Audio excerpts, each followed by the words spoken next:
F-35 Lightning II Fighter Canopy.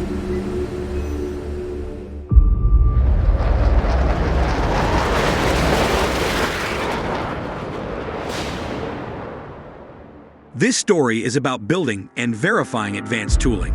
Form tooling and fixturing as a manufacturing concept has spanned the ages and today remains at the foundation of creating many advanced parts, including the cockpit canopy for the most advanced aviation platform ever created, the F-35 fighter jet.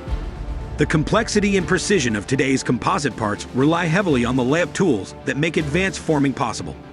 Neos Technologies, formerly Hockley Pattern & Tool, is an example of a company dedicated to the art and science of making perfect tooling. Neos supplies high-quality tools domestically and internationally to a variety of major aerospace and automotive manufacturers and their supply chains. For Neos to fulfill their promise of delivering a CAD model-based quality verification report with every finished tool, they rely on Verisurf software and compatible measurement devices. With the operative term being CAD-based, Verisurf was selected on 4 compelling points. The flexible combination of an open software platform and a variety of measurement device options allows Neos to develop and slash or maintain digital continuity or digital threads throughout every job. To read the full story, visit verisurf.com.